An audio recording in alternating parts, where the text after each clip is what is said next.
కీలక రాజకీయ సిగ్నల్. వరుసగా న్యూఢిల్లీ, బీహార్లో ఘన విజయాలు సాధించిన భారతీయ జనతా పార్టీ ఇప్పుడు పూర్తిగా పశ్చిమ బెంగాల్పై దృష్టి సారించింది.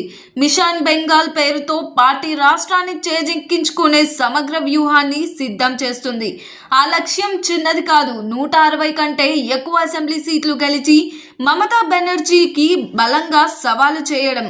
రాబోయే మార్చ్ నుంచి ఏప్రిల్ ఎన్నికలకు ముందు బీజేపీ ప్రధానంగా అనువంశిక రాజకీయ వారసత్వాలు, శాంతి భద్రత క్షీణత వంటి అంశాలను ప్రచారంలో ప్రధాన ఎజెండాగా మార్చాలని భావిస్తుంది.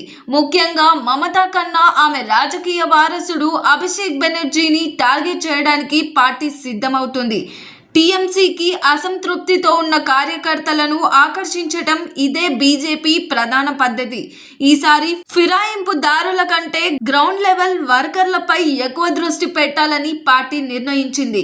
గతంలో సువేందు అధికారి వంటి పెద్ద నాయకులను టీఎంసీ నుండి తీసుకొచ్చిన ఈసారి పరిస్థితి వేరుగా కనిపిస్తుంది.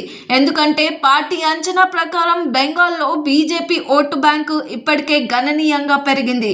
అందువల్ల బయట నాయకులను కాకుండా తమ సొంత నిర్మాణాన్ని బలోపేతం చేయడం ఇదే వ్యూహం. కుల రాజకీయాలు బెంగాల్లో పెద్ద ప్రభావం చూపవని బీజేపీ విశ్లేషిస్తుంది. రాష్ట్ర జనాభాలో 30% ముస్లింలు ఉన్నా వారు కేంద్రీకృతమైన సీట్ల సంఖ్య 30 నుండి 40 మధ్యే. ఇందువల్ల మొత్తం రాష్ట్ర విజయం మీద ప్రభావం తక్కువగానే ఉంటుందని పార్టీ భావిస్తుంది. ఈ సీట్లలో టీఎంసీని ఇబ్బంది పెట్టేందుకు అఫీజ్మెంట్ పాలిటిక్స్ అనే ఆరోపణను బలంగా వినియోగించేందుకు సిద్ధమవుతుంది.